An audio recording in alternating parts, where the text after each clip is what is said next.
자, 한 주 동안 창업자 여러분의 심장을 뛰게 한 가장 핫한 이슈를 골라 아무도 이야기하지 않는 뉴스의 뒷얘기를 털겠습니다. 탈탈 터는 거죠. 아우, 좋습니다. 하드코어 뉴스 끼기 시간 썰전을 지향하는 히읗입니다. H죠. H죠. 네, 스타트업 팟캐스트 비욘드 스타트업에 오신 것을 환영하고요. 전 이한종입니다. 이은세입니다.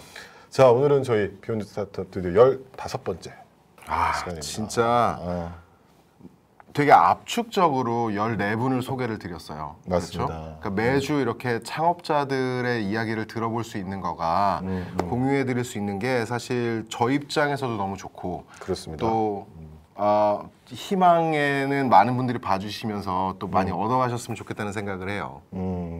그래서 오늘은 어떻게 보면 시즌 1을 좀 랩업하는 의미에서 지난 14분 저희가 모셨던 창업가분들의 삶과 기업가 정신을 좀 저희가 리뷰를 해보면서 네.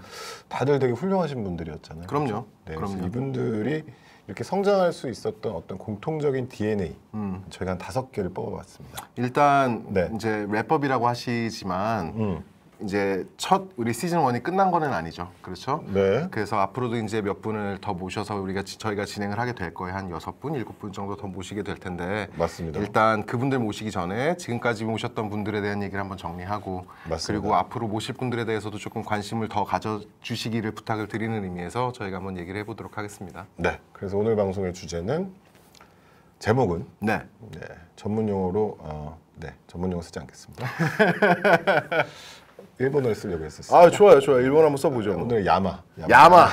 주제. 네, 주제죠. 네. 네. 태제라고 합니다. 태제. 네. 스타트업의 성장 DNA의 5가지 키워드라고 잡아봤습니다. 너무 좋아요. 괜찮습니까? 네. 자, 그래서 그 첫 번째 DNA는 저는 총괄님 네. 오리지널리티라고 좀 잡아봤거든요. 네. 약간 가로치고 나만의 소명이라고 잡아봤습니다. 네. 네, 그래서 우리 총괄님이 생각하기에 오리지널리티는 어떻게 정의하세요? 당연히 오리지널리티라고 하시니까 네네. 그 이제 내 거를 독창적인 거를 만드는다 하는 거는 당연한 건데 근데 저는 사실 소명이라는 단어가 되게 마음에 들어요. 왜냐하면 네네.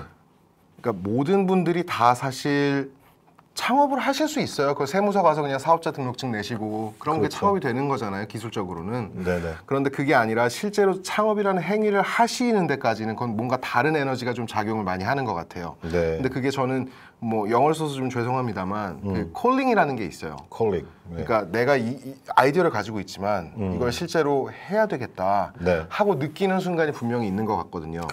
네. 그래서 그런 콜링이 있을 때 사람이 움직이게 되는 것 같고 그렇다 보면 이 콜링이라는 게 얼마나 의미가 있는 것인가에 따라서 이제 달라지게 될 건데 그런 의미에서 얼마나 의미가 있는 콜링을 가지고 움직이시는가에 따라서 그 오리지널리티가 정의될 수 있다고 생각해요. 네. 그런 의미와 어떤 개인적인 자신의 삶의 그 철학이랄까요? 네. 이런 거를 이 비즈니스와 연동을 시켜가지고 비즈니스로서 해결하고자 하는 문제가 이렇게 싱크가 맞아서 그렇죠. 이렇게 하루하루 살아가는 게 어떻게 보면 창업가의 삶으로서 가장 이상적이기도 하고. 맞아요. 근데 그런 삶이 상당히 쉽진 않잖아요. 그럼요. 네, 그럼요. 네, 네. 근데 이런 오리지널리티에 대해서 제가 오늘 좀 무라카미 하루키라고 하는 이사님이 좋아하시는. 네, 그 작가님이 직업으로서의 소설가라는 책을 쓰셨거든요. 네. 거기서 여러 가지 좀 제가 의미 있는 멘트들을 좀 오늘 많이 공유를 드리려고 하는데 좋아요. 하루키가 생각하는 오리지널리티는 네. 되게 재밌는 정의예요. 나는 무엇을 추구하는가라는 것보다 오히려 뭔가를 추구하지 않는 나 자신 그런 모습이 오히려 진정한 의미의 오리지널리티에 가깝다라고 네. 얘기했거든요. 이게 되게 재밌는 것 같아요. 맞아요. 네. 그럼요. 그래서 뭔가를 추구하지 않는 나 자신은 나비처럼 가벼워서 하늘을 자유롭게 날아갑니다. 그러면서 나의 문장도 쭉쭉 커나갑니다. 네, 그런 말을 했는데 저는 이 말이 되게 의미가 있었던 게 뭐냐면 대부분의 이제 창업가들이 저희가 앞서 말씀드렸던 이런 의미나 자신의 소명 이런 걸 생각하다 보면 좀 너무 무거워지잖아요. 그러면서 진짜 나다움에 대한 거는 좀 진지하게 고민하기보다는 좀 이제 다른 사람이 갖고 있는 텍스트들, 그렇죠? 다른 사람이 갖고 있는 어떤 멋진 프레임워크를 가져와서 이게 내 거인 것처럼 창업을 하시는 분들도 많이 계신 것 같아요. 근데 이제 하루키는 그런 거에 너무 경도되다 보면 진정한 의미의 오리지널리티가 사라진다. 그래서 무언가를 추구하지 않는 원래의 나에 대해서 조금 더 이렇게 관찰하고 관조할 수 있는 어떤 뭘 지혜라고 할까요? 네. 예, 그게 어떤 진정한 의미의 오리지널리티라고 얘기를 해서 저는 이게 참 재밌었어요. 이거 너무 멋있는 말인 것 같아요. 너무 네. 멋있는 말이고. 네네. 근데 또 반면에 이거는 사실 제가 생각할 때는 엄청난 내공을 필요로 하는 일인 것 같아요. 왜냐하면 말씀하신 것처럼 그게 어떤 자기만의 기준을 가지고 그냥 나오는 대로 사는 게 네네. 그게 사실 얼마나 어려워요. 다 그러니까요. 하고 싶어 하지만 이런저런 맞습니다. 이유로 안 되잖아요. 네네네. 그래서 진짜 그거는 어마어마한 내공을 필요로 하는 일인 것 같고 저는 그 뭐 이렇게 좀 멋있게 말을 하려는 건 절대로 아니지만 제가 되게 좋아하는 말이 네네. 우리 간디가 있잖아요. 아 네. 간디가 뭐라 그랬냐면 My life is my message 그랬어요. 거의- 똑같은 말이잖아요. 거의 신이네요. 그렇죠. 근데 네. 그거는 네. 어마어마한 내공이 쌓여서 진짜 그렇게 나오는 거잖아요. 맞습니다. 그런 의미에서 진짜 어려운 것 같고 저는 그러니까 말씀하시는 것 중에 그러니까 그런 하고자 하는 것과 사업적인 것이 싱크를 맞아야 된다는 거 그 말씀을 들으면서 우리 처음에 오셨던 정현욱 대표님 생각났어요. 아 그렇군요. 왜냐하면 지금은 이제 다른 쪽으로 조금 트랜스포메이션 중이셔서 변화 중이셔서 빅석세스가 지금은 이제 하지 않고 계시는 것 중에 하나가 비글로벌이라는 거가 있었어요. 원래 나왔을 때는 비런치였는데 맞습니다. 우리나라에서 거의 처음 그런 어떤 장을 스타트업들한테 마련을 해드렸던 거죠. 그러니까 보여주고 사람들 만나고 네네. 커뮤니티 생기고 비즈니스도 이루어질 수 있는 그런 이제 장을 처음으로 만들어 드렸었던 게 있었잖아요. 잘 네. 아시잖아요, 우리 이사님도. 네네네네. 근데 그 당시에 우리 빅석세스가 사실 뭐 4맨 팀, 5맨 팀 정도밖에 안 됐었어요. 네 맞죠. 근데 오시는 분들은 3,000명, 2,000명 막 이런 분들이 오셨잖아요. 그러니까 이 팀들이 완전 이제 진행을 하고 나면 탈진 상태가 되고 막 그랬었잖아요. 근데 그럼에도 불구하고 이 팀이 계속 할 수밖에 없었던 이유가 네. 행사를 이틀, 3일 하면은 하고 나서 그 나가시는 스타트업 파운더들께서 항상 너무 고마워요. 이거 없으면은 우리 이거 할 데가 없어요. 이런 거 할 데가 없어요. 어떻게 그만둡니까?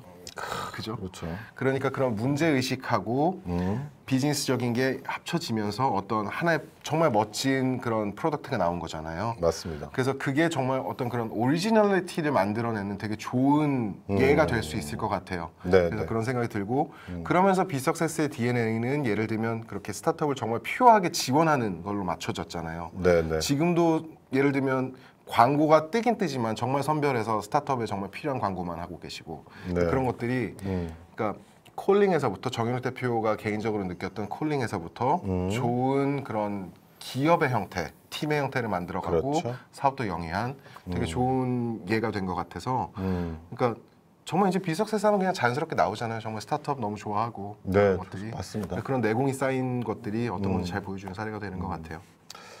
저는 이런 오리지널리티에 대해서 딱 생각났던 우리 정희승 대표님이라고. 파이터예요, 파이터. 파이터죠. 네. 네.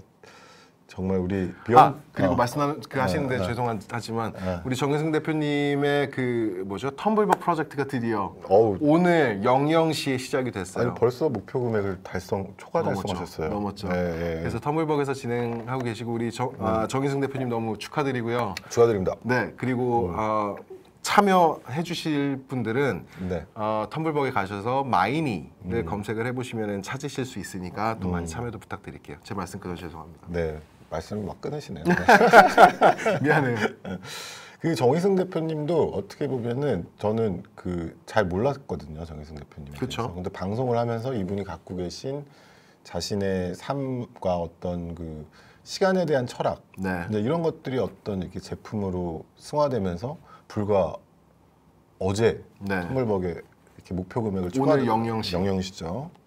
그런 거를 보면서 가장 가까이서 그렇게 뭔가 자신의 소명과 이런 거를 연동시켜서 비즈니스를 하시는 분들한테 되게 많은 좋은 에너지를 받게 된 계기 같아요. 저는 스타트업 파운더들께서 좀 전에 제가 해서 그런 얘기가 아니라 제가 한 얘기가 아니잖아요. 간디가 한 얘기잖아요. 네네. 근데 그 My Life is my message라는 거를 진짜 잘 생각을 하셔가지고 지금 말씀하신 것처럼 네. My Life is my product를 만드실 수 있으면 너무 좋을 것 같아요. 네. 그리고 그게, 저도 개인적으로 하나의 목표가 제가 뭔가 추구하지 않는 나 자신으로 사는 거거든요. 네. 그게 어떤 제가 영위하는 회사의 철학이 되고 그거에 따라서 제품이 나와서 그 제품을 통해서 사람들이 조금 더 가치 있게 되는 게 제 목표인데 어차피 오리지널리티라는 것에 대해서 너무 이렇게 텍스트에 갇히지 말고 정말 나다움이라는 것은 무엇일까? 그 나답게 사는 것에 대해서 그것이 어떤 하나의 조직과 제품으로 승화하는 이 과정들 이런 거는 저에게도 여전히 도전이고 그래서 첫 번째 키워드는 오리지널리티로 잡아봤습니다. 브루스 리가 생각나네요. 브루스 리. 그 되게 유명한 클립 있어요. 브루스 리가 네네. 인터뷰 몇 개 안 되는 것 중에 하나인데 브루스 리가 거기서 Be like water, my friend. Be like water, my Be friend. like water, my friend. 뭐 라운드 컨테이너에 들어가면 라운드가 되고 네모난 데 가면 네. Be like water, my friend. 그 액센트도 막 따라하시네. 홍콩 사람의 액센트로 멋있게 얘기했죠. 근데 어쨌든 정말 오리지널리티는 브루스 리가 한 말 중에 요거랑 또 연동되는 건 무권법이 권법이다. 무권법 아니고 그렇죠. 스타일이 없는 거. 그렇죠. 스타일이 없는 거. 그렇죠. 그게 나의 오리지널리티다. 그래서 스타트업들한테는 당연히 오리지널리티가 너무 중요하죠. 오리지널하지 않은 걸 하려면 사실은 할 수도 없을 거예요. 살아남을 수 없죠. 이미 누군가가 하고 있는 건 그 사람은 자원도 많고 이미 해온 것도 있을 텐데. 맞습니다. 그러니까 당연히 오리지널리티는 기본적으로 가지고 가는 거고 그 안에서 이제 자기 라이프를 녹여내시는 메시지를 녹여내시는 거고 또 상황에 따라서 be like water, my friend 하면서 이제 흐름에 맞춰서 흘러가시는 능력이 홍콩 액센트로 하셔야 되는 거군요. be like water, water, my friend. 브리티시 액센트도 아니고 홍콩 액센트입니다. 그렇죠. 그래서 다 너무 잘 성장하시는데 오리지널리티하고 또 그런 하루키 말씀하신 것처럼 좀 기운 빼고 스스럽게 자연스럽게 나오는 그런 바이브를 잘 담아내실 수 있으면 좋겠어요. 그런 바이브가 결국에 사람을 움직이거든요. 맞아요. 네. 자, 우리 14분의 창업가들과 함께 비욘드 스타트업을 진행하면서 저희가 뽑은 두 번째 키워드입니다. 스타트업 성장 DNA 키워드 두 번째는 저는 끈기와 회복 탄력성 그리고 괄호치고 즐거움과 체력이라고 잡아봤습니다. 네. 네. 뭐 이건 저희가 방송 중간중간에도 우리 총괄님이랑 이야기를 많이 했던 부분이에요. 그렇죠? 영어로 얘기하면 tenacity. 네, 저 한국 액센트로 하겠습니다. tenacity and resilience. resilience. 네. 그래서 근데 이 진짜 사람들이 회복에서 탄력성을 가지고 계속 끈기 있게 나가는 거는 저는 중요한 동인이 두 가지로 즐거움과 재미. 그 다음에 체력 이렇게 봤거든요. 맞아요. 총괄님은 어떠세요? 네, 기본적으로 이런 것 같아요. 모든 게 저도 이제 15년, 6년 네네. 정도 이제 제 이름을 걸고 항상 제 뭔가를 해온 게 됐는데 지금 와서 이렇게 생각을 해보면 네. 진짜 세상 모든 게 이렇게 스트레이트 라인으로 되는 건 없는 것 같아요. 항상 이렇게 성장하잖아요. 그렇죠? 근데 문제는 이렇게 떨어질 때 빨리 턴어라운드를 해야 되는데 그게 정말 어마어마한 에너지를 필요로 하는 일이잖아요. 맞습니다. 그러니까 사실 이 앞에 말씀하신 것처럼 끈기도 그렇고 그 레질리언스도 그렇고 네. 정말 어마어마한 에너지를 필요로 하는 거기 때문에 이 세 가지가 진짜 딱 합쳐지는 거가 정말 중요한 덕목 중에 하나인 것 같아요. 네네. 그래서 이 지점에서 우리 무라카미 하루키가 또 하루키 선생님. 예, 직업으로의 소설가에서 이제 어떤 이 끈기와 회복 탄력성에 대해서 소설가로서의 삶 이것도 참 쉽지 않잖아요. 빡세죠. 빡세죠 거의. 네. 자 이분이 얘기하신 걸 제가 한번 읽어드릴게요. 우리 스태프분이 여기 이제 딱 넣어주실 겁니다. 자 망설임을 헤쳐나가고 엄격한 비판 세례를 받고 친한 사람에게 배반을 당하고 생각지도 못한 실수를 하고 어느 때는 자신감을 잃고 어느 때는 자신감이 지나쳐 실패를 하고 아무튼 온갖 현실적인 장애를 맞닥뜨리면서도 그래도 어떻게든 소설이라는 것을 계속 쓰려고 하는 의지의 견고함입니다. 뭔가 뭉클해요. 그렇죠. 뭉클해요. 조금 더 읽을까요? 이렇게 읽으면서도 제가 이렇게 되게 스스로에게 다짐이 되네요. 그리고 그 강고한 의지를 장기간에 걸쳐 지속시키려고 하면 아무래도 삶의 방식 그 자체의 퀄리티가 문제가 됩니다. 일단은 만전을 기하며 살아갈 것. 만전을 기하며 살아간다는 것은 다시 말해 영혼을 담는 틀인 육체를 어느 정도 확립하고 그것을 한 걸음 한 걸음 꾸준히 밀고 나가는 것이라는 게 나의 기본적인 생각입니다. 살아간다는 것은 지겨울 만큼 질질 끄는 장기전입니다. 아까 말씀하신 건 비슷하네요. 게으름 피우지 않고 육체를 잘 유지해 나가는 노력 없이 의지만을 혹은 영혼만을 전향적으로 강고하게 유지하겠다는 것은 내가 보기엔 현실적으로 거의 불가능합니다. 그럼요. 네. 그럼요. 뭐 메이커, 뭐 운동용품 메이커 하세요. 왜? 아식스가 아식스. 그거잖아요. 아니메사나 인코포레이드 사노. 그래서 건강한 육체, 건강한 정신 그 줄임말인데 네네. 그건 정말 진리인 것 같아요. 맞습니다. 그래서 뭐 그럴 때 있잖아요. 컨디션 너무 안 좋으면 힘들고 그러면 맞아요. 뭐도 안 되고 그러니까 정말 뭐 너무 필요한 것 같고 그렇습니다. 진짜 들으면서 좀 뭔가 뭉클하네요. 네, 그러니까 이 멘탈이라는 거는 결국에 피지컬이랑 상당히 연동이 돼 있는 것 같아요. 그럼요. 그래가지고 뭐 말했지만 이 5년, 10년 동안 뭔가 자신의 나만의 소명을 갖고 산다는 건 참 어려운 일이잖아요. 그럼요. 근데 그것의 가장 밑바탕인 어떤 동력은 되게 피지컬한 거다 결국엔. 맞아요. 이제 이걸 우리 하루키가 40년 동안 이 소설가로서 살면서 참 40년 동안 소설가로 살기 쉽지 않았을 것 같아요. 그럼요. 그럼요. 제일 어려운 일인 것 같은데 그래도 그분이 이제 나이가 60이 넘으셔서 이제 딱 이런 얘기를 딱 보니까 제가 마음이 좀 뭉클하더라고요. 우리 역설적으로 되게 재밌는 건 우리 모셨던 분들 중에서 제일 어린 우리 짧게 김재준 대표가 맞네요, 맞아요. 그 얘기를 했죠. 체력의 중요성을 너무 잘 알아서 운동을 열심히 하고 있다 그러는데 정말 역설적으로 제일 어린 대표님이었잖아요. 최연소 대표님이셨는데 모신 분들 중에서 네네. 진짜 신경 써야 되는 것 같고 그래서 체력은 당연히 그렇게 해서 가지고 가셔야 되는 것 같고 레질리언스에 대해서 말씀을 드리면 사실 이제 우리가 지금 흔히 아는 네. 뭐 그 마크 주커버거라든지 네. 또 빌 게이츠라든지 또 스티브 잡스라든지 어마어마한 학교를 다녔던 사람이잖아요. 그렇습니다. 그렇죠. 네. 근데 대부분 그런 사람들한테는 괜찮은 생활이 앞에 기다리고 있잖아요. 네, 네. 그렇죠. 근데 그럼에도 불구하고 사업을 시작을 했단 말이에요. 네. 근데 모든 사업이 말씀드렸다시피 이렇게 올라갔다 내려갔다 하면서 성장을 해요. 정말 중요한 거는 다시 말씀드리지만 이렇게 다운턴이 됐을 때 이제 그걸 다시 업턴으로 그 턴어라운드 시키는 건데 네. 사실은 그런 좋은 옵션들이 많이 있는 사람한테는 그걸 턴어라운드 시키는 것보다 그냥 다른 거 하는 게 훨씬 편하고 좋은 선택이에요. 그럴 수 있죠. 예. 근데 그럼에도 불구하고 그게 가능했다는 거는 그걸 해야만 하는 이유가 있었기 때문에 가능한 거거든요. 근데 그게 대부분 보면 제 경험에서는 그러니까 내가 좋자고 뭔가를 하면 절대로 그거 할 수 없어요. 왜냐하면 네네. 내가 잘 살고 싶어? 그럼 돈 많이 받는 잡 구하면 돼요. 그렇잖아요. 뭐 그게 쉽다는 얘기는 아닙니다만 예를 들면 좋은 학교를 나온 사람들은 훨씬 그게 다른 사람들보다는 쉬울 거잖아요. 네. 근데 그럼에도 불구하고 그게 가능했을 때는 그런 동인이 있어야 되는데 내가 아닌 누군가를 위해서 내가 이거 하고 있다는 게 명확하게 있는 게 근데 그게 이제 그 레질리언스라는 거에 어떤 중요한 필요 조건 중에 하나가 되는 것 같아요. 그래서 그런 것들 빨리 찾으시면은 좋을 것 같고 예를 들면 우리 비석셋에서 말씀드렸지만 스타트업들 위해서 그거 하는 거니까 그만할 수 없죠.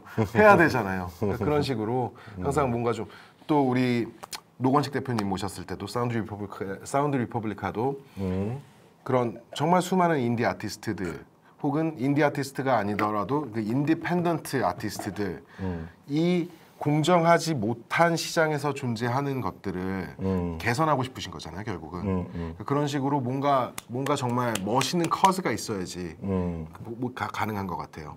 그래서 이제 전략을 하는 사람으로서 저희 구루의 구루 정도 되는 게리 해멀이라는 분이 계세요. 런던 비즈니스 스쿨의 교수로 계시고 컨설턴트로도 활동을 하시고 계신데 그분이 하신 얘기가 뭐냐면 비즈니스를 만들지 말고 do not create the business, create the cause라 그랬어요. 명분을 만들라고 내가 이거 해야 되는 이유를 만들라고 그랬거든요. 근데 제가 이렇게 뭔가를 하면 할수록 정말 너무 위대한 말인 것 같아요. 좋습니다. 저도 좀 이게 인문학을 지향하는 방송이니까 지금 말씀 주신 걸 좀 인문학적으로 해석을 해보면 컴패션인 것 같아요. 컴패션. 그러니까 이게 근데 제가 최근에 이제 고대에 여러 가지 사회적 문화 현상에 대해서 관심이 많은데 이 그리스라는 곳에서 처음 이제 그 시어터라는 개념, 극장이라는 게 등장을 한 것에 대해서 제가 요새 좀 되게 재밌게 보고 있는데 이제 그리스라는 문명이 시작되는데 그리스라는 문명이 되게 위대했던 이유는 이제 그 사람들이 많이 모인 데서 이제 그리스군이 페르시아의 그 대국을 이겨가지고 이제 이순신이 일본군을 물리친 것처럼 그걸 딱 연출한 다음에 이 페르시아의 대장을 딱 죽인 다음에 죽여서 와로 끝나는 게 아니라 이 페르시아에 죽인 장군을 쓰다듬으면서 이렇게 눈물을 흘리면서 끝낸대요. 그러니까 이제 이 그리스 그 연극을 주최한 사람은 그리스인은 단지 승자로서 위대한 게 아니라 약자를 이렇게 보듬을 수 있는 스스로 객관화시킬 수 있는 존재다라는 게 우리 그리스인이다 이래가지고 얘네가 되게 떴다고 그렇게 이해하는 학자들이 있더라고요. 근데 저는 원투가 있어요. 일리가 있어요. 네. 그러니까 저는 이 한 문명이 계속 역사적으로 그리스 문명은 거의 서양 문명의 근본이잖아요. 그렇죠. 그렇게 되기 위해서는 말씀 주셨던 그런 어떤 컴패션, 명분이라는 이 지점들이 분명히 있어야 된다. 그럼요. 예, 그래서 이거 좀 너무 깊이 들어가는데. 어쨌건 아주 되게 중요한 포인트를. 근데 리더십에서 제일 중요한 그런 어떤 작업이라고 표현 뭐 단어가 어떨지 모르겠습니다만 네. 가장 중요한 일 중에 하나가 뭐냐면 그러니까 우리는 너무 기가 막힌 걸 하는 집단이야 라는 인식을 심어주는 거예요. 네. 그러면 자기들이 가진 스탠다드를 다 넘어서서 일을 해내요. 예를 들면 저희 팀도 지금 최근에 너무 힘들어하고 있거든요. 저희가 짧은 기간 동안에 100 몇십 개 기업의 컨텐츠를 제작을 해드리는 일을 하고 있어요. 맞아요. 네. 근데 저희 스스로는 되게 잊지 않으려고 하는 게 이 짧은 기간에 이렇게 압축적으로 많은 분들한테 도움을 드릴 수 있는 일이 그렇게 세상에 많을까? 그렇진 않을 것 같거든요. 그러면 이 멋있는 일을 하는데 우리가 좀 잘해서 해내는 게 좋지 않겠니? 라는 얘기가 가능해지는 것 같아요. 그걸 되게 잘하는 기업 중에 하나가 뭐 제 얘기 말고 그 잘하는 기업 중에 하나가 애플이에요. 네, 네. 애플에서 그 항상 매년 컨퍼런스를 하잖아요. 근데 그 앞에 보시면 항상 빠지지 않고 나오는 게 Thank you 비디오가 나와요. 뭐냐면 전 세계에 있는 모든 애플 기기 사용자들이 이 애플의 이 iOS에 있는 이 앱을 사용해서 내 삶이 이렇게 좋아졌어요. 그러면서 뭐 어떻게 끝나냐면 그 디벨로퍼들한테 Thank you, Thank you. 그럼 이 디벨로퍼들은 내가 이렇게 훌륭한 일을 하는 거구나. 더 잘해야지. 그게 되게 훌륭한 리더십의 원천이 형성되는 것 같아요. 그래서 그리스도 그렇게 잘 어떤 제국이 됐죠. 조그만 진짜 나라인데 그러니까요. 제국이 됐는데 네. 그 동인 중에 하나가 그 국가의 구성원인 개개인들이 우린 이렇게 진짜 폼나는 나라야. 맞아요. 멋있는 나라야. 그런 인식이 공유됐을 수도 있을 것 같아요. 저는 네, 그건 굉장히 일리 있는 얘기라고 생각이 됐어요. 네.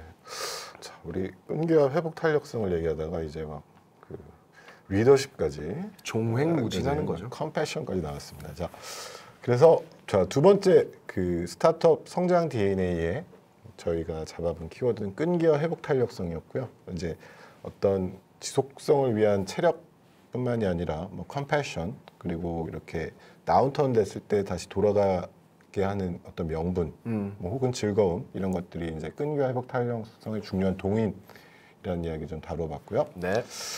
자, 세 번째, 재밌습니다. 역시 재밌어요. 스타트업 성장 DNA 세 번째 키워드는요. 또 갈수록 좀 철학적이네요. 변하는 것과 변하지 않는 것을 볼 수 있는 눈. 본질과 적응력 이렇게 잡아봤거든요. 네. 이제 부제는 여기에 이제 시간과의 화학 적용인데 이게 좀 갈수록 길어지고 있어요. 좋아요. 네네네네. 좋습니다. 자, 그 스타트업은 계속 트렌드가 변화하면서 계속 변화하는 그 능력이 되게 중요하잖아요. 그럼요. 그럼에도 변하지 않게 지켜야 될 가치도 있고 네. 이제 이것에 대해서 우리 총괄님 한번 얘기해 주실 수 있으실까요? 제프 베이조스가 뭐라 그랬냐면요. 자꾸 네임 드로핑을 하죠. 원래 네임 드로핑하는 거. 네, 제프 베조스. 제프 베조스. 네. 베조스 선생님이 뭐라 그래? 사장님, 회장님 뭐라 그랬지? 뭐 요즘 제일 잘 나가시죠. 그분이 뭐라 그랬냐면요. 네. 사람들이 항상 자기한테 물어보는 게 10년 후에는 뭐가 변할까요를 물어본대요. 근데 되게 좋은 질문이지만 사람들이 안 물어보는 게 하나 있는데 10년 뒤에는 또 안 변할 게 뭐가 있을까요? 그거 아주 중요한 라는 게 사실은 더 중요한 질문일 수 있다는 거예요. 왜냐하면 나 이거 지금 아마존에서 너무 싸게 살 수 있는데 이게 나중에 뭐 어떻게 해가지고 너무 비싸게 살 수 있을까요라는 사람을 그걸 원하는 사람은 없을 거잖아요. 맞아요. 그러니까 사람들은 그렇게 항상 싸게 사고 빨리 사고 편하게 사는 걸 원할 거란 말이에요. 근데 거기에 대해서는 신경을 기울이는 사람이 상대적으로 없다는 거죠. 지금 그러니까 변하는 것과 변하지 않는 것이 있는데 말하자면 변하지 않는 것은 그러니까 내가 가야 되는 지향점일 것 같아요. 그리고 그러니까 프로덕트라는 것들을 항상 이제 만드시잖아요. 저희가 만들어내야 되잖아요. 근데 그 프로덕트는 그거 하나가 이제 최종 산물이 아니라 그건 항상 이 내가 가고자 하는 곳으로 다다르기 위한 결과를 내기 위한 그런 수단이라는 걸 좀 생각을 많이 하게 되는 것 같아요. 저는 개인적으로. 네네. 그래서 내가 여기로 가고 싶고 내가 지금 거기 가고 싶지만 내가 지금 거기까지 한 번에 갈 수는 없기 때문에 네. 이런 것들을 통해서 이제 수단들을 만들어내고 그걸 통해서 간다라는 생각을 가지면 되는 것 같고요. 그래서 그런 생각을 가진 제 관점에서 봤을 때는 피벗이라는 게 되게 재밌는 그런 동물인 것 같아요. 뭐냐면 어느 날 갑자기 저희는 뭐 SNS를 만들어요. 이러시던 분들이 저희 피벗했어요. 그리고 그럼 뭐 하세요? 그럼 뭐 계산기를 만들어. 예를 들면 막 던지는 겁니다만. 그거는 올바른 변하는 것과 변하지 않는 것 사이에서 밸런스가 아니잖아요. 그래서 항상 내가 가야 될 지향점을 명확히 통찰할 수 있는 능력. 있으면 그걸 통해서 변하지 않는 것이 나올 수 있는 것 같고 우리 마이니가 그렇잖아요. 네. 우리 밀라이크의 정희승 대표님 보시면 그분의 모든 핵심은 시간으로 모여 있어요. 네. 근데 그 시간이라는 것들을 효과적으로 관리할 수 있는 뭔가를 만들어주기 위해서 앱도 만드셨고 그리고 타이머도 이번에 런치를 하셨는데 그러니까 그런 것들을 가면서 결국 한 방향성으로 가시잖아요. 네. 그래서 방향성과 수단의 문제가 되는 것 같다고 저는 생각을 합니다. 네, 네, 네. 저는 이 변하는 것과 변하지 않는다는 것의 하나의 큰 아랫단의 전제는 시간이라는 그 어떤 물리성이 있잖아요. 그 시간이 있으니까 변한다, 안 변한다 우리가 얘기를 하는데 여기서 또 우리 하루키 선생님이 이제 그 장편 소설 한 6개월, 1년짜리 어제 책 봤어요? 네? 어제 책 봤어요? 아니요. 저는 제가 오늘 방송을 준비하면서 네. 되게 재밌었던 게 이 5가지 키워드를 먼저 혼자 뽑아놨어요. 뽑아놨는데 제가 옛날에 비석세스라고 하는 스타트업 미디어에 이제 무라카미 하루키와의 직업으로서의 소설가로 보는 기업가 정신이라는 아티클을 썼던 적이 있거든요. 2부작으로. 근데 그때 제가 썼던 거랑 내용이 거의 똑같은 거예요. 신기한 거예요. 거의 한 2년 전에 제가 썼던 글인데 그래서 그때 제가 썼던 기사 내용들을 이렇게 보면서 이 창업가와 소설가는 어떻게 보면 되게 상극이기도 하지만 되게 아랫단으로 들어가 보면 이게 공유하는 덕목들이 되게 비슷한 것 같더라고요.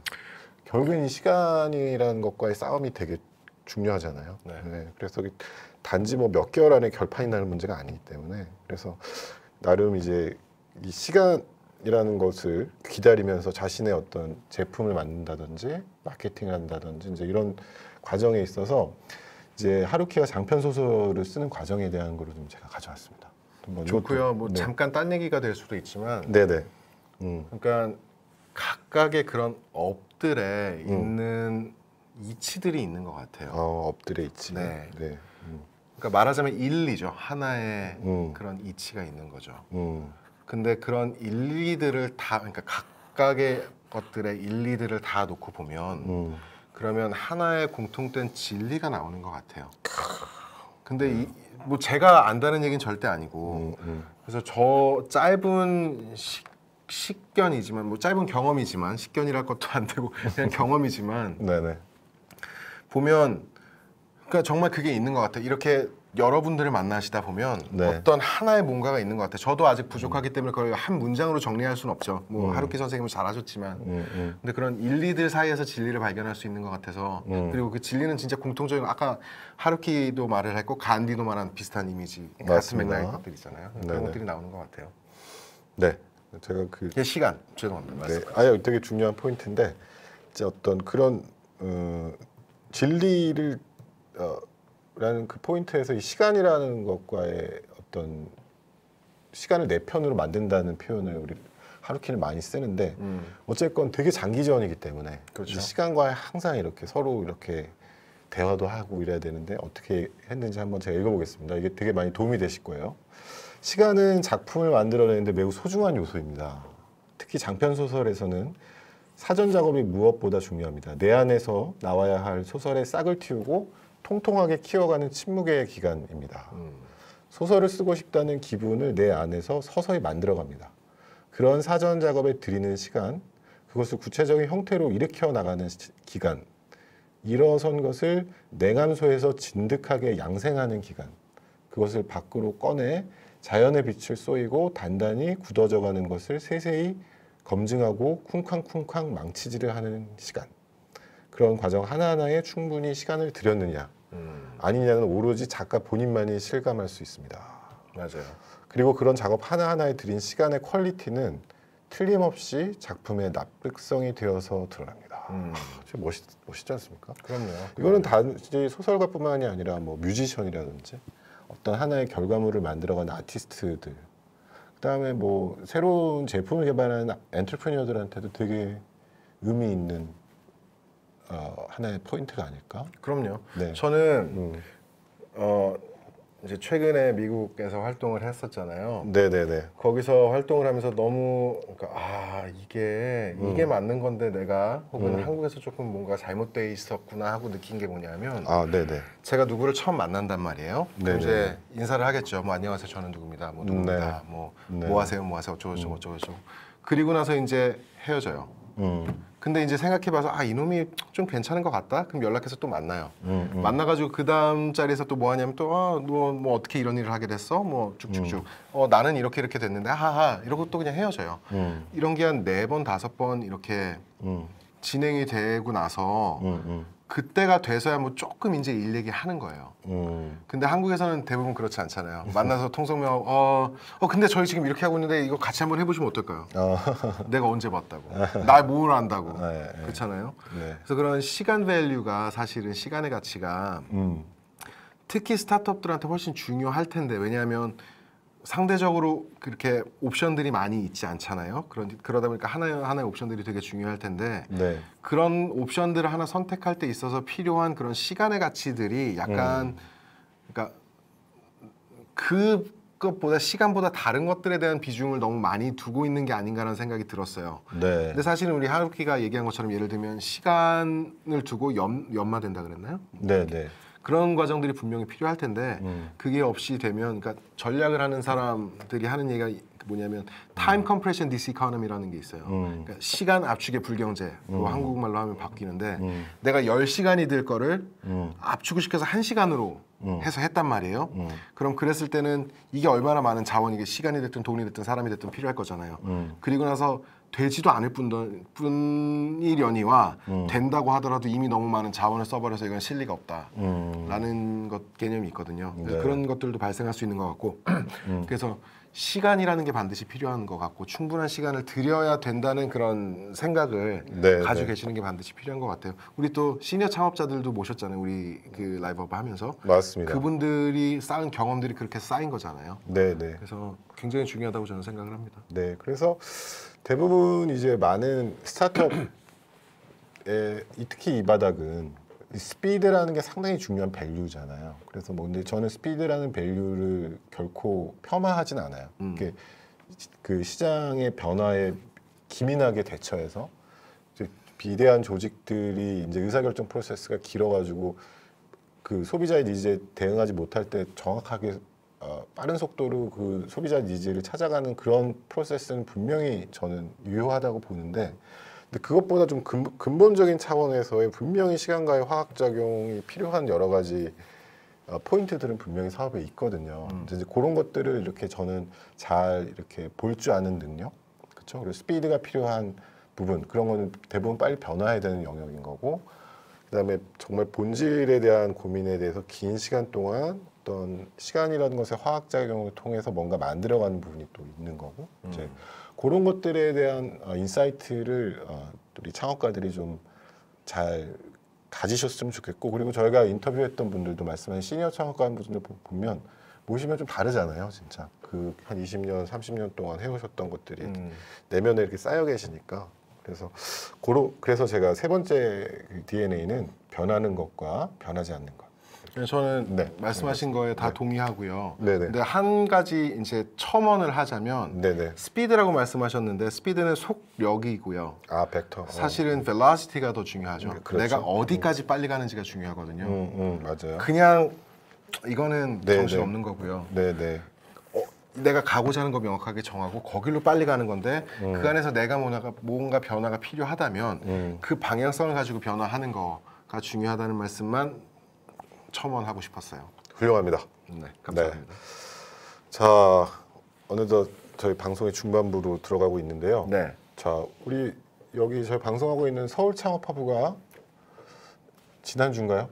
지난주 금요일, 토요일 날 큰 행사를 했죠, 여기서. 네. 이제 그 저희 죄송합니다. 서울 창업허브가 정말 대규모잖아요. 그죠. 서울에서 가장 큰 인프라죠. 서울이 아니라 아마 한국. 전국에서 전국에서. 최대 규모라고 들었고 아마 제 생각에도 그럴 것 같아요. 네네. 근데 이 개방 가능한 모든 공간을 다 이제 개방해서 서울 창업 박람회 2018 서울 창업 박람회를 진행을 했어요. 네. 그래서 좋은 그런 인사이트들을 담은 포럼하고 릴레이 세미나들도 많이 열렸고 체험 공간도 있었고 83개사인가 4개사의 쇼케이스도 있었고 16개사가 이제 그 배틀필드처럼 이렇게 하는 테크 데모 데이도 있었단 말이에요. 네. 그래서 그런 큰 행사를 진행을 했고 저도 뭐 이렇게 앉아서 소식을 잠깐 전하기도 했었지만 어쨌든 정말 너무 리포터셨네요.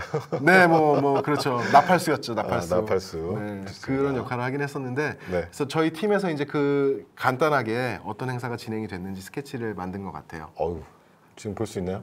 네, 그래서 잠깐 보시면 좋을 것 같습니다. 네. 보여주시죠.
자, 와우, 아주 큰 행사였네요. 네. 되게 멋있었어요. 그리고 그렇군요. 다양하게 구성이 돼서 네네. 그러니까 볼 것도 많았고 들을 것도 많았고 그래서 아마 내년도에도 더 이제 멋있게 되겠죠. 그러니까 관심 많이 가져주시면 좋을 것 같습니다. 네. 우리 총괄님 어느덧 서울 창업허브의 이제 홍보 대사가 되신 것 같은 멘트네요. 저는 좋습니다. 좋아요. 사랑합니다. 네, 나팔수. 자, 다시 돌아오겠습니다. 비욘드 스타트업 저희 라이브 방송 14분과 함께 하면서 저희가 좀 나름 배우고 또 느꼈던 스타트업 성장 DNA 첫 번째 이제 오리지널리티, 네. 두 번째 끈기와 회복 탄력성, 세 번째 변하는 것과 변하지 않는 것, 본질과 적응력에 대해서. 자, 그 네 번째 DNA는요, 저희가 확산적 사고라고 했습니다. 즉, 부제는 어려워요. 커넥팅 더 닷이죠. Connecting the dots. 네. 그래서 확산적 사고라는 게 조금 이제 여러분 낯설 수도 있으니까 제가 지식백과 사전에서 갖고 왔습니다. 아, 좋아요. 네, 본격 지식 방송입니다. EBS를 능가하는. EBS를 능가합니다. 이제 저희 EBS에서 이 정도 뎁스 안 나옵니다. 자, 확산적 전 아무 사고. 말 안 했습니다. 확산적 사고는 정보에 대한 광범위한 탐색과 문제. 그러니까 예를 들어서 종이 클립의 독특한 이용법 찾기 뭐 이런 거죠.에 대해서 새로운 대답을 많이 생성하는 능력을 뜻하며 심리학자 길포드가 먼저 제안을 했다고 하네요. 그래서 길포드는 확산적 사고를 문제에 대한 민감성, 유창성, 그러니까 많은 아이디어를 생성하는 능력이고 융통성, 다양한 범주의 아이디어를 생성하는 능력, 및 독창성, 독특한 연합을 생성하는 능력 등의 요소로 구분을 했대요. 근데 이 길포드가 얘기한 민감성, 유창성, 융통성, 독창성 다 되게 중요한 포인트들인데 저는 이 독특한 연합을 생성하는 능력, 독창성이라고 우리 길포드는 얘기했다고 하는데 이게 저는 우리 스타트업들한테 가장 중요하고 또 성공하거나 성장하고 있는 스타트업들은 대표님들이 이런 사고력이 상당히 훌륭하신 것 같다는 나름 결론을 얻었거든요. 그래서 그게 이제 저희가 방송에서 우리 이은세 총괄님이랑 많이 이야기했던 커넥팅 더 닷이라는 것도 자기 삶에 있었던 다양한 점들을 하나로 연합해서 이걸 가지고 어떤 새로운 의미를 만들어내는 작업이잖아요. 그렇죠? 그리고 뭐 우리 잡스 형처럼 뭐 기존의 시장에 없던 기술을 개발하는 게 아니라 있던 것들을 잘 조합해서 하나의 새로운 것을 만들어 나가는 이런 게 바로 저는 이제 길포드가 얘기한 독특한 연합을 생성하는 능력이라고 봅니다. 그래서 이 확산적 사고를 네 번째 DNA로 제가 잡아봤습니다. 어떠신가요, 총괄님? 진짜 중요하죠. 네. 진짜 중요하고 일단 뭔가에 대한 해답을 만들어주는 게 스타트업의 역할이잖아요. 페인 포인트라고 흔히 말하는 것들에 대한 해답을 만들어주는 게 이제 스타트업들의 역할이니까. 네. 그런 관점에서 봤을 땐 당연히 이제 독창적인 솔루션을 만들어내는 거, 우리 제일 처음에 얘기했던 그 오리지널리티하고도 관계가 많이 돼 있지만, 네. 그래서 그걸 당연히 만들어낼 수 있는 능력이 정말 너무 기본이 되는 능력인 것 같고요. 네. 그리고 그 이외의 유연성이라고 표현하셨나요? 그러니까 유연성? 네, 유연성이라고 그러셨나요? 그 길포드가 얘기했던 것 중에 그러니까 융통성도 정말 중요하죠. 중요하겠죠. 그렇죠. 네. 그래서 다양한 솔루션들을 시도해보는 거가 진짜 중요할 것 같고 그런 것들이 모여서 이제 하나의 이야기가 만들어진다는 점에서 진짜 그러니까 이건 마인드셋이잖아요. 그렇죠. 그래서 이건 뭐 정말 돈이 들어서 뭐 내가 뭘 획득해야 되는 게 아니라 정말 연습을 통해서 할 수 있는 것들이니까. 그러니까 예를 들면 이런 거. 저 예전에 막 한참 솔루션 만들어내야 되는 그러니까 그 전략 쪽 일을 할 때는 막 생각할 거리가 너무 많았으니까 그냥 다니면서 노는 거야. 뭐 예를 들면 여기 엘리베이터가 세 대가 있는데 이게 뭔가 좀 효율적이지 못하네 이 오퍼레이션이. 네. 그럼 이걸 어떤 순서로 하면 이게 효율적이 될까? 뭐 이런 식으로 계속해서 그냥 연습을 통해서 될 수 있는 것 같아서. 그러니까 지금까지 중에서 제일 그러니까 역량이죠. 처음으로 역량에 대한 얘기가 좀 나온 것 같은데 그 역량이라는 게 사실은 얼마든지 노력을 통해서 지금 획득할 수 있는 것 같아서 그래서 많은 분들이 좀 생각을 해주셨으면 좋겠고 또 하나 말씀드리고 싶은 거는 그 출처를 제가 지금 잊어버렸는데 누군가가 그런 얘기를 했대요. 뭐 예를 들면 계란 떨어뜨려서 안 깨지기 이거 하는데 뭐 MIT에 있는 애들은 그거 가지고 막 계산을 해가지고 하는데 사실 걔네들보다 더 빠르게 제일 빠르게 그 해답을 찾아낸 거는 뭐 초등학생 유치원생들이라고. 왜냐면 걔네들은 일단 떨어뜨려 본대요. 어차피 그 지식이 없으니까 떨어뜨려 보고 이거 깨지네? 그럼 또 다르게 해보고 그렇게 해서 만드는 거가 제일 빠르다고 하는데 그게 저는 개인적으로 되게 좋아하는 하지만 많은 분들이 알고 계시지는 못하는 마이크 블룸버그라는 분을 개인적으로 되게 존경하거든요. 네. 뉴욕 시장이기도 하시고 그 한 대에 200만 원 짜리지만 그건 사실 공짜로 되고 라이센스 장사를 하시는 그 블룸버그 터미널을 만드신 분이긴 또 한데 그분이 뭐라 그랬냐면 그 블룸버그 바이 블룸버그라는 책이 있어요. 제목이 정확한지 모르겠지만 자서전 같은 건데 거기 뭐라고 써 있었냐면 자기들의 성공 비결이 뭐냐면 남들이 버전 1 만들었을 때 우리는 이미 버전 10 그 시험하고 있었다고. 그러니까 진짜 빠르게 해서 해답을 찾아가는 능력을 가지고 이런 확산적 사고를 하실 수 있으면 이게 아마 정말 제일 좋은 접근이 될 것 같다는 생각이 들었어요. 제 말이 좀 빨랐네요. 죄송합니다.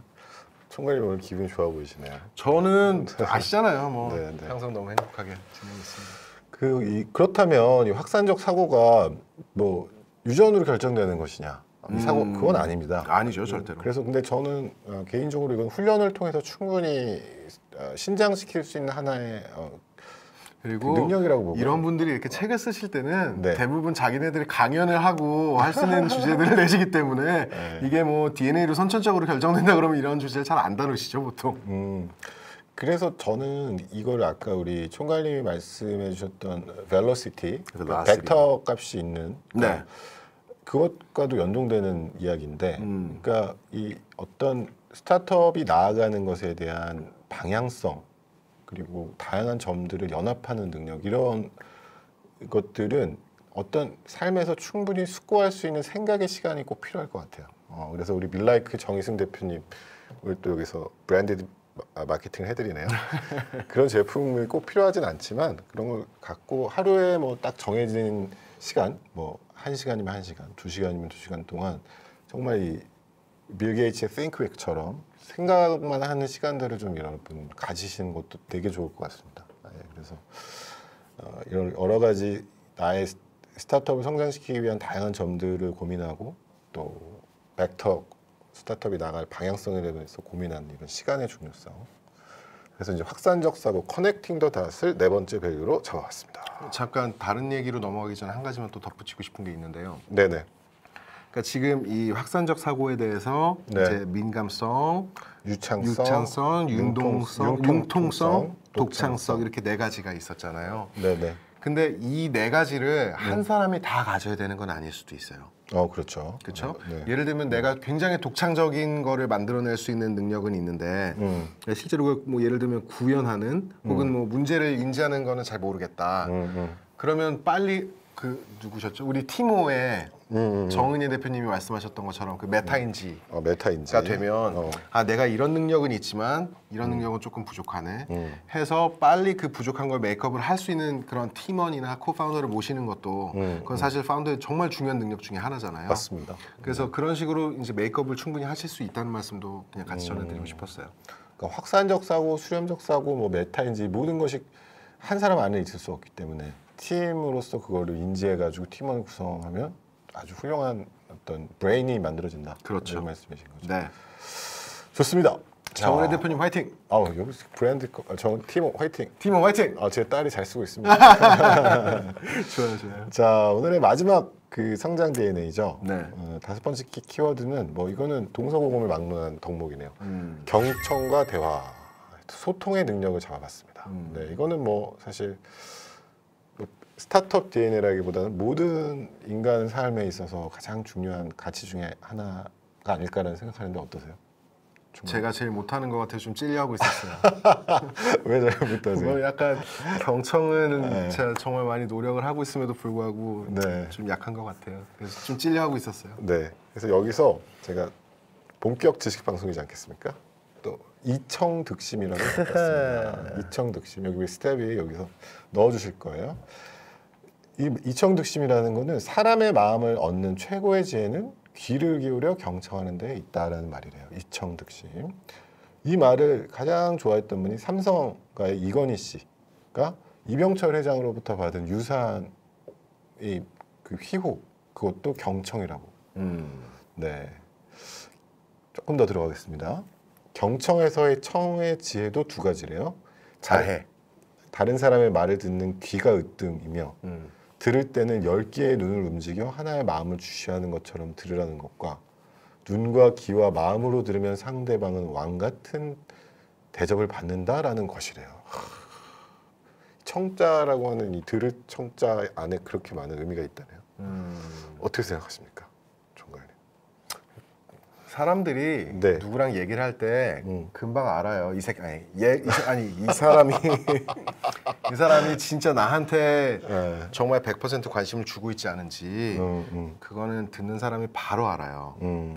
근데 제가 여태까지 만나본 정말 많은 그러니까 훌륭한 분들은 거의 다 그 능력을 가지고 있어요. 제가 완전히 노바디였을 때도 혹은 뭐가 됐을 때도 뭐가 됐을 때도 항상 그러니까 저랑 있는 시간이 얼마가 됐든지 간에 그 시간에는 100% 저한테 다 주시는 능력을 가지고 계시더라고요. 저도 되게 자극을 받아서 가능하면 아니라 그러려고 하고 있는데 아직 아까 말씀드렸다시피 좀 부족해서 좀 찔려하고 있지만 정말 근데 진짜 중요한 능력이죠. 그 리더십의 진짜 원천이기도 하고요.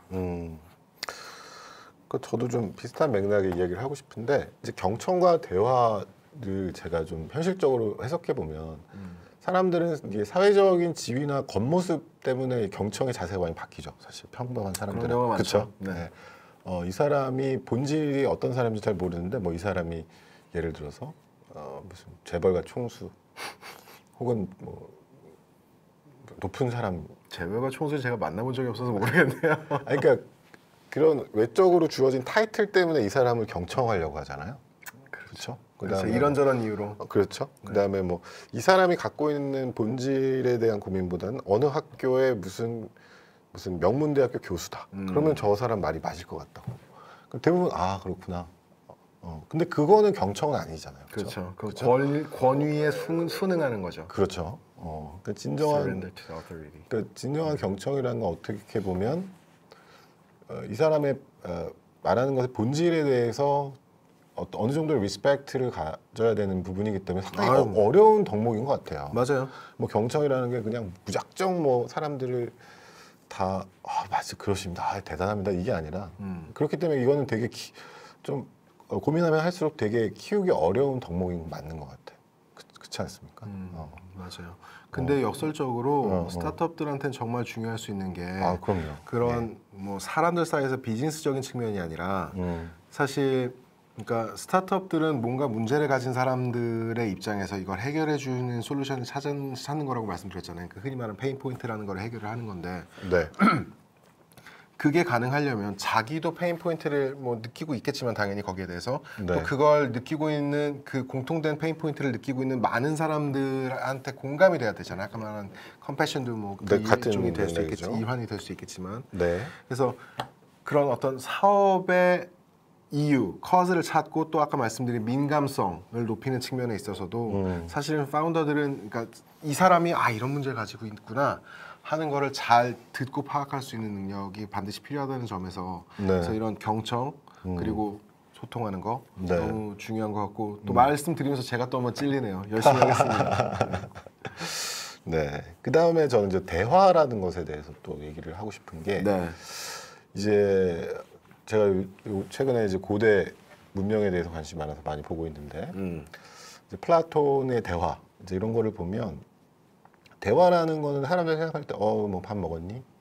그래 뭐 먹었어? 뭐 이것도 대화일 수 있는데 이제 플라톤이 생각하는 가장 이상적인 대화는 내가 갖고 있었던 생각을 조금 더 세련되고 한 단계 업 시키기 위한 하나의 통과 의례가 대화라는 거예요. 그러니까 대화가 내가 갖고 있는 의견을 일방적으로 전달하는 게 아니라 나를 좀 비우고 상대방의 이야기를 들으면서 내가 갖고 있던 생각이 이거였는데 이 대화라는 거가 지나고 나면 내가 이만큼 올라가기 위한 게 대화다. 근데 대부분의 사람들이 대화를 하면 거의 이제 자기 프레임에 갇혀서 그렇죠? 자기 얘기만 전달하면 대화라고 생각할 수 있잖아요. 저도 이게 제 와이프랑 부부싸움하면 대화가 안 됩니다. 뭐 제가 이 대화를 잘한다는 게 아니라 항상 제 얘기만 하죠. 그렇게 되죠. 저도 노력하겠습니다, 여러분. 하지만 이상적으로 대화란 사랑해요. 이상적으로 대화란 나를 비우고 상대방과의 커뮤니케이션을 통해서 한 단계 높은 지점을 성취하는 거다. 근데 저도 이건 배우고 있습니다. 어떻게 생각하시나요? 네. 정말 너무 진짜 행복해지는 방법인 것 같아요. 네. 모든 사람들하고 접점마다 그런 사실은 좀 반성을 하는 게 좀 전까지만 해도 그러면 그런 대상을 찾는 것도 능력이겠네요. 능력입니다라는 말씀을 드리려고 그랬는데 조금 생각을 해보니까 네. 사실은 그렇지는 않은 것 같아요. 누구랑 대화를 인터랙션이니까 그쵸. 그걸 통해서든 뭔가 발전될 수 있는 그러니까요. 이유는 항상 있는 것 같은데, 그러니까 기회는 항상 있는 것 같은데. 신경을 많이 더 써야 되겠다는 생각이 일단 들고 또 당연히 너무 중요하죠. 왜냐하면 스타트업 입장에서는 사실 한 사람, 두 사람, 세 사람이 모여서 하다 보니까 그 하나의 스타트업이라는 관점이 사실 굉장히 제한적일 수밖에 없단 말이에요. 폭넓은 시각을 가지기는 좀 힘들어지는 것 같아요. 근데 이제 그럴수록 다른 사람들하고의 인터랙션을 통해서 또 이런 앵글도 있구나 하고 파악을 할 수 있는 게 굉장히 중요할 것 같은데 그런 의미에서는 정말 대화하고 소통하는 것들이 너무 필요할 것 같다는 생각이 드네요. 그러니까 이게 말이 경청과 대화라는 게 쉽지 정말 어떻게 보면 리더십에 있어서 저는 가장 중요한 파트라고 생각하고 가장 기르기 어려운 능력인 것도 맞는 것 같아요.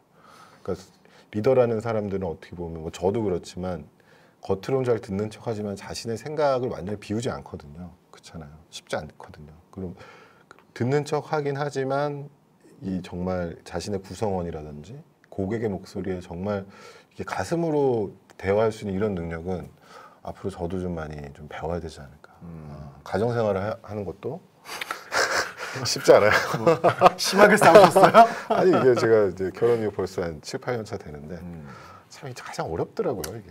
그렇죠. 근데 저는 한편으로는 또 그런 생각도 들어요. 리더가 왜 리더냐면 리드하기 때문에 리더. 네, 그것도 분명히 그렇죠? 있죠. 그러니까 그 안에서 밸런스를 영어로 표현해서 좀 죄송합니다만 헬스 밸런스를 유지를 하는 게 진짜 중요한 것 같아요. 네. 그리고 그러니까 그 안에서 구성원들한테 너는 네가 지금 하고 있는 일은 너무 훌륭한 일이야. 그러니까 너는 그거 잘하고 나는 너가 그걸 잘할 수 있도록 완전 fully support 할 거야 라는 그런 메시지를 전달하는 거가 그런 전달할 수 있는 대화의 기술을 가지는 게 너무 중요할 것 같다는 생각을 다시 또 한번 하게 되네요. 네. 자, 오늘 저희가 우리 총괄님이랑 아주 더운 여름에 이 비욘드 스타트업 라이브 시작했습니다. 그렇죠? 더울 때 벌써 이제 가을이 찾아왔는데 14분의 스타트업 대표님을 모셨었고 오늘 살짝 중간에 이제 이분들이 함께 하면서 저희가 느꼈던 것들, 그래서 스타트업이 성장하기 위한 DNA는 뭐가 있을까 한번 정리를 해봤습니다. 일일이 다 말씀을 드리지 못했지만 사실 14분한테 뭐 저는 굉장히 너무 훌륭한 그런 인풋들을 많이 받았어요. 네. 예를 들면 뭐 우리 신득수 책임님도 기억이 나는데 네. 신득수 책임님 모셨을 때는 이 미디어에서 몸을 담고 있었던 관점에서 최근의 트렌드 변화를 어떻게 보고 계시는지 그리고 어떻게 이제 실제적으로 접근을 하고 계시는지에 대한 얘기를 저한테는 완전히 새로운 얘기였단 말이에요. 그래서 그런 것들도 배울 수 있었고 그 외에도 모든 분들한테서 사실 저는 너무 훌륭한 자극들을 많이 받았기 때문에 이 기회를 통해서 보고 계시는 분들께서 한번 다 훑어봐 주시면 너무 좋을 것 같다는 생각이 들어요. 네. 구독.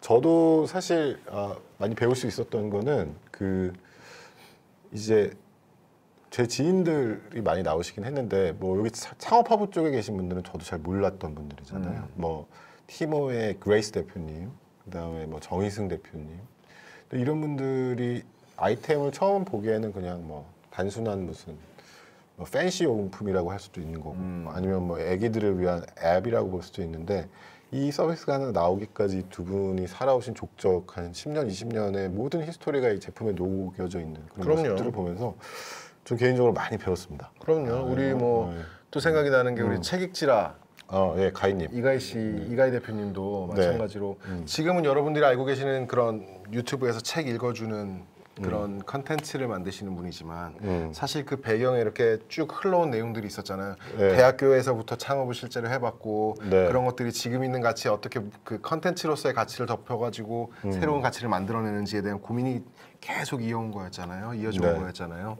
그러면 정말로 그러니까 스타트업은 그 파운더의 삶이 그냥 다 응축이 돼 있는 것 같아요. 그래서 거기 그 무게가 작지만 진짜 가볍지 않다는 거를 느낄 수 있는 그런 시간들이 됐던 것 같아요. 네. 그리고 뭐 여기 블록체인 크로스보더 미디어를 꿈꾸는 우리 저셀린 같은 젊은 친구 DK 다 20대 DK 후반, 미디어 제가 또 너무 사랑합니다. 30대 초반 이런 젊은 친구들인데도 삶을 너무나 이렇게 성실하게 살아가는 거 보면서 좀 많이 반성했죠. 엄청 했죠. 저희 20대를 돌아보면서. 네. 자, 어쨌건 뭐 이 방송이 저희 스스로도 상당히 많은 그 보람이 있었던 것 같고요. 도전 너무 많이 받았어요. 네, 저희 앞으로 말씀 주신 것처럼 단순히 비즈니스나 어떤 창업 아이템을 홍보하는 게 아니라 이 창업가의 삶에 대해서 어떤 인문학적 성찰을 바탕으로 해서 어떤 스토리텔링의 힘을 보여줄 수 있는 그런 비욘드 스타트업 라이브는 계속 진행하도록 하겠습니다. 열심히 하겠습니다. 네, 자 오늘 방송 마지막 소감 우리 총괄님 한번 해주시고 마무리하겠습니다. 네.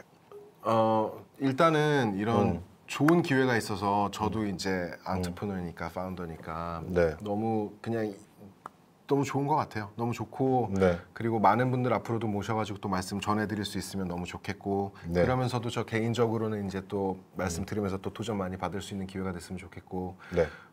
우리 이사님도 너무 수고하고 계시고 우리 팀들도 너무 수고하고 계시니까 이 기회를 빌어서 다시 한번 또 고맙다는 말씀 다 전해드리고 싶어요.